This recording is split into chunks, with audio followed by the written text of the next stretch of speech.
Hello students, welcome to another video of Advents. Today we will start in my previous class I have already taught about unit 1 of Father's Help, lesson 1. And today we will start lesson 1 Father's Help, unit 2. Unit 1 এর পুরো এক্সারসাইজের সাথে পুরো text আমরা complete করেছি। আজকে আমরা শুরু করব ইউনিট 2 ইউনিট 2 স্টার্ট করার আগে আমরা একবার রিকল করে নেব যে ইউনিট 1 এ আমরা কি করেছিলাম। না, ইউনিট 1 এ শুধু আমরা দেখেছিলাম যে স্বামীনাথন ইয়াং বয় যে তার স্কুল যেতে চাইছে না হেডেকের জন্য, এক্সকিউজ দিচ্ছে বাবাকে যে আমি লেট হয়ে গেছি, আর বাবা তাকে বলছে যে তুমি লেট হলো, তোমাকে আজকে স্কুলে যেতে হবে, তুমি কেন যেতে চাও না, রিজন চেয়েছে স্বামীর কাছে। স্বামী তখন তার বাবাকে বলেছে যে স্যামুয়েল যে টিচার আছে সে খুব বকবে যদি আমি লেটে যাই। স্যামুয়েল ক্যারেক্টারটার এখানে ইউনিট 1 এ এন্ট্রি অলরেডি হয়ে গেছে, যেখানে এখানে স্যামুয়েল তার টিচারের বিহেভিয়ারের ব্যাপারে কথা বলেছে। সে খুব angry man, specially with boys যারা লেট করে আসে স্কুলে, and so on. So unit 2 start করে নিচ্ছি আমরা আজকে। ইউনিট 2 এ কি আছে? Swami hoped that with this his father would be made to see why he must avoid school for the day. But father's behavior took an unexpected turn. আমি এখানে কিছু কিছু ওয়ার্ড আমি এখানে লাইন করে নিচ্ছি, আন্ডারলাইন করে নিচ্ছি। টেক্সট ইউনিট 2 শেষ হওয়ার পর আমি এই কিছু কিছু ওয়ার্ডস এর মিনিং গুলো লিখে দেব, বাংলায় ইংলিশে whatever. He proposed to send a letter with Swami to the headmaster. No amount of protest from Swami would make him change his mind.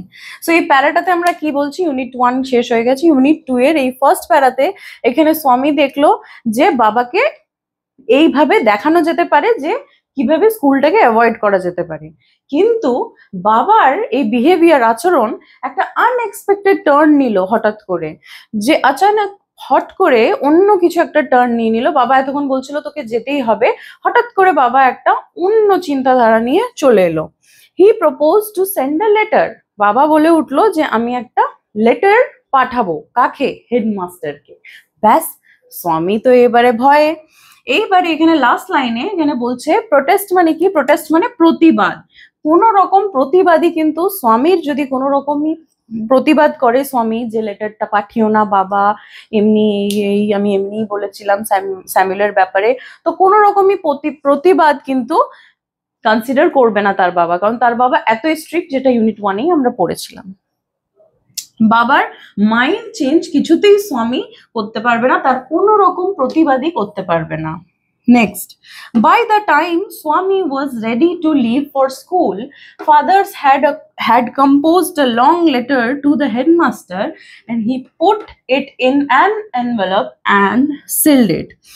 যখন স্বামী রেডি হচ্ছিল স্কুলের জন্য, তখনই কি করলো, তার বাবা তাকে একটা লং লেটার কম্পোজ অলরেডি যেটা করে নিয়েছে সেটা দিল, আর এনভেলপের মধ্যে ঢুকিয়ে সেটাকে সিল করে দিল। ঠিক আছে, তারপরে এখানে আবার একটা কনভারসেশন স্টার্ট হয়েছে, কথোপকথন। What have you written father? স্বামী বলে উঠলো অ্যাপ্রিহেন্সিভলি। অ্যাপ্রিহেন্সিভলি কথাটার মানে কি সেটা আমি, অ্যাপ্রিহেন্সিভলি কথাটার মানে হচ্ছে দুশ্চিন্তা। দুশ্চিন্তার সাথে এবার ভয় পেয়ে গেছে স্বামী যে এবারে বাবা লেটারটা দিয়ে দিয়েছে, এবার লেটারটা আমি বাবা কি লিখেছিল। So what have you written সেটাই জিজ্ঞেস করলো স্বামী তার বাবাকে অ্যাপ্রিহেন্সিভলি, দুশ্চিন্তার সাথে, যে কি আছে লেটারটাতে। এইবারে আমরা নেক্সট পার্টটাই চলে যাই। তো নেক্সট কনভারসেশনটা স্টার্ট হলো। Nothing for you, give it to your headmaster and go to your school class. এখানে স্বামীর ফাদার স্বামীকে বললো, যখন স্বামী জিজ্ঞাসা করলো কি কি লিখেছো বাবা, স্বামী কি লিখেছো এই চিঠিতে, অ্যাপ্রিহেন্সিভলি দুশ্চিন্তার সাথে, তখন তার বাবা তাকে রিপ্লাই করলেন কি না, নাথিং ফর ইউ, তোমার জন্য কিছু নয়, তুমি তোমার হেডমাস্টারকে দিয়ে ক্লাসে চলে যেও। Have you written anything about our teacher Samuel? এখানে স্বামীনাথন জিজ্ঞেস করলো তার বাবাকে তুমি কি কিছু স্যামুয়েল আমাদের টিচারের ব্যাপারে কিছু কি লিখেছো? তখন বাবা বলল, স্বামীর ফাদার বলল, ইয়েস প্লেন্টি অফ থিংস, হ্যাঁ অনেক কিছু লিখেছি। What has he done father? স্বামী জিজ্ঞাসা করলো আবার বাবাকে কি কি করেছে সে বাবা। Everything is there in the letter. বাবা রিপ্লাই করলো সবকিছু এই লেটারের মধ্যে আছে, তুমি শুধু গিয়ে হেডমাস্টারকে দিয়ে দিও, give it to your headmaster. ঠিক আছে, এখানে একটা প্যারা শুরু হয়েছে, যেখানে এইখানে অব্দি কনভারসেশন শেষ হয়ে গেল। কনভারসেশনের পর এখানে একটা প্যারা রয়েছে যেখানে ন্যারেটর বলছে, ন্যারেটরকে কমেন্ট সেকশনে জানিও ন্যারেটরকে।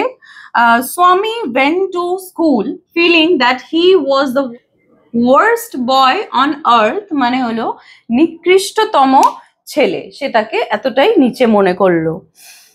His conscience মানে কি, বিবেক, conscience bothered him, তাকে দুশ্চিন্তায় ফেললো।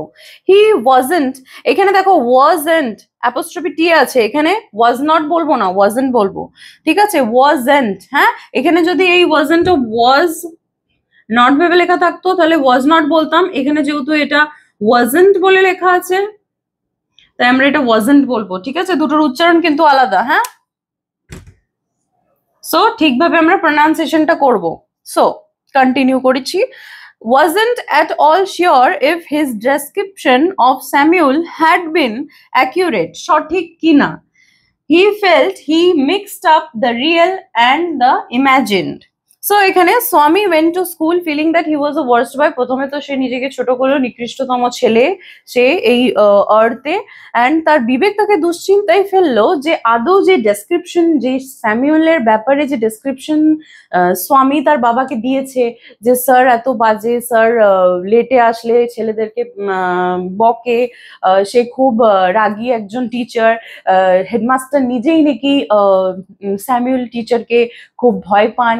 তো এই সব যে ডেসক্রিপশন স্বামী বলেছে তার বাবাকে, সেগুলো সে ভাবছে যে আদৌ সেটা সঠিক কিনা, অ্যাকিউরেট কিনা। তারপরে সে লাস্ট লাইনটা বলছে he felt he had mixed up the real and the imagine. এখানে বলছে যে হয়তো বাস্তবের সাথে, বাস্তব আর কল্পনাটাকে সে মিক্স করে ফেলেছে। হয়তো কল্পনায় সে স্যামুয়েলকে অন্য কিছু ভাবছে, আর বাস্তবে কিন্তু স্যামুয়েল হয়তো অন্য একটা একদম অপোজিট মানুষ হতে পারে। তো আমরা এটা পরের স্লাইডে দেখে নিই। সো নেক্সট প্যারা এইবারে আসছে, স্বামী stopped on the road side two make up his mind about Samuel. Samuel was not such a bad man after all. Personally, he was much more friendly than the other teachers. Swami also felt Samuel had a special regard for him. So এই প্যারাটাতে কি বলছে যে স্বামী road সাইডের ধারে দাঁড়ালো একটা জায়গায় নিজের মনটাকে স্থির করার জন্য, সে রোড সাইডের এখানে দাঁড়ালো। Samuel was not such a bad man after all. এত কিছু হয়ে যাবার পর, স্যামুয়েলের ব্যাপারে নিজের বাবার সাথে কমপ্লেন করার পর, স্যামুয়েল এরকম রোড সাইডের সামনে দাঁড়িয়ে স্যামুয়েল এইটা চিন্তা ভাবনা করছে যে আদৌ কি স্যামুয়েল এতটা বাজে যতটা বাজে আমি বললাম। কারণ আমরা আগের প্যারাতেই আমরা পড়লাম যে স্যামুয়েল কিন্তু এটাও ভাবলো যে সে কি বাস্তবের সাথে কল্পনাকে, রিয়ালিটি, ইমাজিনেশন সব কি মিক্স করে দিয়ে দিচ্ছে। Personally he was much more friendly than other teachers. এইখানে চলে এসছে কম্প্যারিজন, ওখানে স্বামীর মাথায় কম্প্যারিজন চলছে, সে বাকি টিচারের থেকে কিন্তু মাচ মোর ফ্রেন্ডলি কে স্যামুয়েল। স্বামী also felt Samuel had a special regard for him. Special regard মানে বিশেষ পছন্দকে বোঝাচ্ছে। স্যামুয়েল তখন রিয়েলাইজ করছে রোড সাইডের ধারে দাঁড়িয়ে যে আমার তো বিশেষ পছন্দ রয়েছে স্যামুয়েলের প্রতি। নেক্সট প্যারা, Swami's head was dizzy. ডিজির মানে কিন্তু টেক্সট বুকে দেওয়া আছে, বাংলা মানে যে বাংলা মানে বলবো মাথা ঘুরছে। ঠিক আছে, একটা আনস্টেবল একটা সিচুয়েশন, আনডিসাইডেড একটা সিচুয়েশন ইংলিশে যদি বলি, তো এরকম একটা সিচুয়েশন যেখানে কনফিউশন, দুশ্চিন্তায় রয়েছে তো এক, তারপর একটা কনফিউশন চলছে মাথায় যে স্যামুয়েলের রিয়ালিটি আর ইমাজিনেশন ভাবছে এখানে। তো স্বামীর মাথা সেই কারণেই ঘুরছে, কনফিউশনে ঘুরছে। ঠিক আছে, he could not decide if Samuel really deserved the allegations made against him in the letter. এখানে ডিজার্ভ কথাটা যোগ্যর কথাটা বলছে, অ্যালিগেশনস মানে দোষারোপ করা কাউকে, দোষ। এই যে স্বামী যে কমপ্লেনটা আজকে তার স্বামীর বাবার কাছে করেছে স্যামুয়েলের রিগার্ডিং, এইখানে সেই অ্যালিগেশনসটার জন্য কি সত্যি কি যোগ্য, মানে স্যামুয়েল কি সেটা সত্যি যোগ্যতা রয়েছে স্যামুয়েলের উপর যা যা অ্যালিগেশনস এখানে লাগানো হয়েছে against him in the letter, লেটারে যা যা বাবা লিখেছে সেগুলো কি সত্যি। তো এই সব চিন্তা ভাবনা করতে গিয়ে মাথা পুরো ঘুরছে স্বামীর। The more he thought of Samuel, the more Swami grieved for him. যত চিন্তা করছে স্যামুয়েলের ব্যাপারে স্বামী, তত তার বিবেকে লাগছে, তত তার খারাপ লাগছে, দুঃখিত পাচ্ছে। গ্রিভড মানে দুঃখিত, ঠিক আছে, তার জন্য লাগছে। To recall Samuel's dark face, his thin moustache, আনশেভেনটা বুঝতে পারছো তো? unshaven cheek, yellow coat, filled Swaminathan's with sorrow. দুঃখজনক মানে দুঃখিত হলো স্বামী এই রিকল করার জন্য। স্যামুয়েলের ডার্ক ফেস মনে পড়ে গেল, ও থিন মুস্টাচ, গোফ যাকে বলছি, আনশেভেন চিক, না কামানো দাড়ি, and yellow coat, filled Swaminathan with sorrow. আচ্ছা, এই যে লাইনটা রয়েছে যেখানে স্যামুয়েলের ব্যাপারে মানে তার ফিজিক্যাল ফিচার্স এর ব্যাপারে এখানে যেটা বলা হয়েছে যে তার ডার্ক ফেস, থিন মুস্টাচ, আনশেভেন চিক, ঠিক আছে, dark face, his thin mustache, unshaven cheek, yellow coat, এগুলো কিন্তু মাথায় রাখতে হবে। সিন আনসিন প্যাসেজে কিন্তু এই কোশ্চেন্স গুলো আসতে পারে, ঠিক আছে। সিন প্যাসেজ তো ইজি হবে, আনসিন প্যাসেজে কিন্তু এগুলো তুলে ধরতে পারে সে কি কালারের কোট পরেছিল, ঠিক আছে। তার ডার্ক ফেস, থিন মুস্টাচ, এগুলো থিন মুস্টাচ, মুস্টাচ হলে হবে না, থিন, সেই কথাটার অর্থ কিন্তু থিন মুস্টাচ হতে পারে, ফ্যাট মুস্টাচ লিখে দিতে পারে অপশনে। তো সেই ক্ষেত্রে আমাদেরকে একটু কনসেন্ট্রেশনের সাথে পুরো টেক্সট রিডিং করতে হবে, ঠিক আছে। তো স্বামীনাথন সেইটা যখনই মনে পড়ে গেল স্যামুয়েলের ফিজিক্যাল ফিচার্স এর ব্যাপারে, সে খুব কষ্ট পেল। এবারে চলো আমরা দেখে নিই ইউনিট 2 এর যত ওয়ার্ড মিনিংস আমি লাল কালি দিয়ে যেগুলো বর্ডার করেছি সেই ওয়ার্ড মিনিংস গুলো চলো আমরা দেখে নিই। তাহলে ওয়ার্ড মিনিংস গুলো আমরা দেখে নিই। ইংলিশে অলরেডি টেক্সট বইতে দেওয়া আছে, আমি তাও একবার বাংলাতে এখানে নিয়ে চলে এসেছি তোমাদের জন্য ওয়ার্ড মিনিংস গুলো। আনএক্সপেক্টেড টার্ন, অপ্রত্যাশিত বাক, যখন তার বাবা আনএক্সপেক্টেড একটা টার্ন নিল তখন এই ওয়ার্ডটা আমরা ইউজ করেছিলাম, ঠিক আছে। প্রোটেস্ট মানে প্রতিবাদ, যখন স্বামী ভাবনা চিন্তা করলো যে আমার কোনো রকমই প্রতিবাদ কিন্তু বাবার ডিসিশনের উপর কোনো রকম চেঞ্জেস আসবে না, ফাদার একবার লেটার লিখে নিয়েছে, ব্যাস হয়ে গেছে। তো অ্যাপ্রিহেন্সিভলি দুশ্চিন্তার সাথে যখন স্বামী তার বাবাকে জিজ্ঞাসা করলো যে have you written in this letter father, তখন ওই দুশ্চিন্তার সাথে যে কোয়েশ্চেনটা স্বামী করেছিল। ওয়ার্স্ট বয়, এখানে স্বামী নিজেকে ওয়ার্স্ট বয় বলেছে, নিকৃষ্টতম, ঠিক আছে। কনসাইন্স মানে বিবেক, তার বিবেকে লাগছিল, বদারটাও তার সাথে আসে, দুশ্চিন্তার সাথে তার বিবেকে লাগছিল যে আমি কি লিখেছি, আমি কি বললাম বাবাকে, আর বাবা কি লিখেছে লেটারে। স্পেশাল রিগার্ড, তার যখন রিয়েলাইজ হলো স্বামীর রাস্তার রোড সাইডে দাঁড়িয়ে, মনে পড়ছে ইউনিট 2 তে পড়লাম এক্ষুনি একটু আগে, স্পেশাল রিগার্ড, সে যখন কম্পেয়ার করলো যে বাকি টিচারের থেকে তো অনেকটা ভালো স্যামুয়েল, তো আমার তো বিশেষ একটা পছন্দ রয়েছে স্যামুয়েলের প্রতি। তো এত কমপ্লেন্স করে নেওয়ার পর স্বামী রিয়েলাইজ দিস। ডিজি কথাটার অর্থ হচ্ছে মাথা ঘোরা, যখন তার কনফিউশন এর সাথে ডিজিনেস হচ্ছিল, ঠিক আছে। ডিজার্ভ অধিকারী, অ্যালিগেশনস অভিযোগ, যে অভিযোগ লাগানো হয়েছিল তার বাবার কাছে, যা যা কমপ্লেন করেছিল স্বামী সেইগুলোর কি অধিকারী স্যামুয়েল, কি সেটা ডিজার্ভ করে, এইটা। গ্রিভড মানে লাস্টে যখন স্বামী সবকিছু রিয়েলাইজ করলো, লাস্টে আমরা পড়েছি গ্রিভড, যেটা মানে হলো দুঃখিত। স্যামুয়েল খুব দুঃখিত ছিল এটা নিয়ে। তো ওয়ার্ড মিনিংস গুলো আমরা কমপ্লিট করে নিয়েছি ইউনিট 2 এর। ইউনিট 1 এর ওয়ার্ড মিনিংস গুলো আগের দিন করা হয়নি। যদি তোমরা চাও যে আমি এরকম ভাবে সুন্দর করে ওয়ার্ড মিনিংস নিয়ে আসি, তাহলে কমেন্ট সেকশনে প্লিজ জানিও। Now we will start the comprehension exercise from your textbook. So let's start. প্রথমে রয়েছে অল্টারনেটিভ চয়েস কোয়েশ্চেন্স, যেগুলো এমসিকিউ বলছি আমরা। So first question, father decided to send the headmaster a, হেডমাস্টারকে কি সেন্ড করার কথা ফাদার ডিসাইড করেছিল? Option number A telegram, 2 notice, 3 letter, 4 report. কি? Of course this is very easy question, যার আনসার হচ্ছে letter, option number 3, okay, 4A letter, okay. Next, while going to school Swami was bothered by option 1 conscience, option 2 headache, option 3 toothache, option 4 fever. কোনটা? conscience, of course conscience, option number 1। conscience এর এক্ষুনি বাংলা মানে আমরা বললাম, যেটা বললাম যে বিবেক, তার বিবেকে লাগছিল, ঠিক আছে। তো Swami was bothered by conscience only, headache, toothache, fever এগুলো সব ইনভ্যালিড গেল।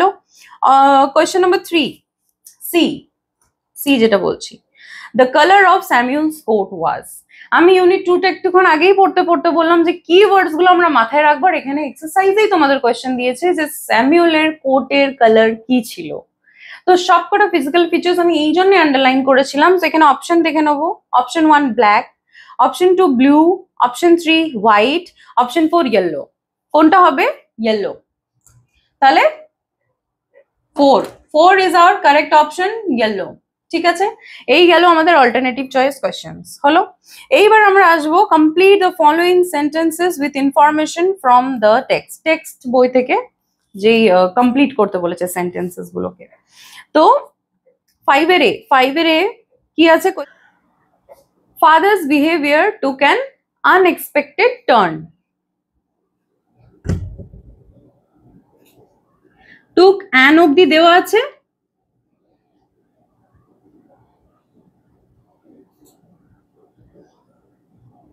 ঠিক আছে। B, Swami went to school feeling dash. কি হবে এটা সেন্টেন্সটা ফিল করার জন্য? Swami went to school feeling that